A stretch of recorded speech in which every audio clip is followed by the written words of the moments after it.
बयनिसिमबो खुलुमनायखौ जासिहरग्रोनाय थाबाय। तो जायफोरा इन्टारेस्ट मोनो नैबे भिडिअखौ नायलांनो हागोन। जोङो सावरायबोबाय थाखानाय तो बे आपडेट्सनि सायाव आरोबाव दिनै सावरायनो फिन खेबसे नैबे भिडिअखौ लानानै फैफिनबावनाय जाबाय।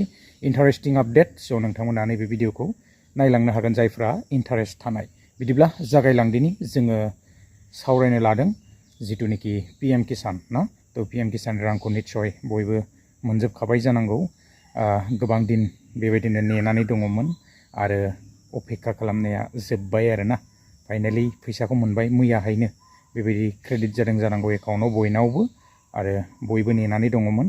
आसा खालामदों बयबो मोनजोबदों ना। तो जोङो आरो पिएम किसाननि सायाव दा बेबायदि दिनैहाय सावरायबाय थाज्ला, तो एसे दस्रा आपडेटआव थांदिनि आरोना। पिएम किसान रांखौथ' बयबो मोनजोबखाबाय जानांगौ। दा बिदिब्ला गुबुन मोनसे आपडेट्सआव थांनि। गुबुन मोनसे आपडेट्सआ जोंहा बेनो जितु अरुणोदय ना, अरुणोदयनि रांखौ लानानै गोबां दावराव। बे 9,000 रांखौ लानानै गोबाङा मोनमाराखै जानांगौ ना। तो बेखायनो जोङो बेबायदि भिडिअसफोर गोसारबाय थानायखौ नुनो मोन्दों आरोना। गोबांफोरानो मोनाखै निस्सय। तो बिराद दावराव। आङो एसे माने क्लिप्सखौबो होनानै होगोन। दा माथो बुंबावनो ना, मोननाङैफोरा मोनदों जाहैदों।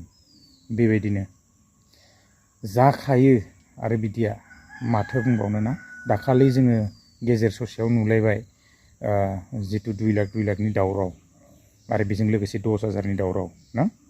दा फैयै फैयै नैबे अरुणोदयनि 9,000नि आरोबाव जोङो दावरावखौ नुनो मोन्दों। फेसबुक खुलिबानो बेनो फैयो।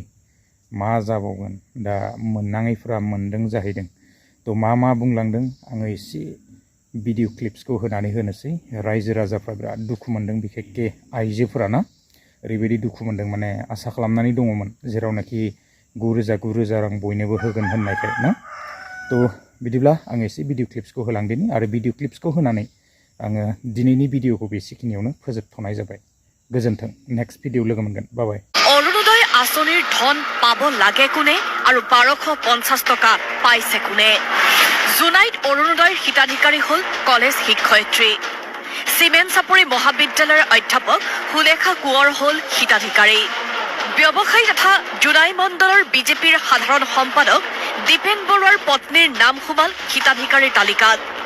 এই তথ্য পোহৰলৈ অহাৰ পাছতেই লাহে লাহে ওলাই পৰিছে জুলুঙাৰ মেকুৰী। অগাধ সা সম্পত্তিৰ গৰাকী দীপেন বৰুৱাৰ পত্নী কেনেকৈ হ'ল অৰুণোদয় পাব লগা মহিলা?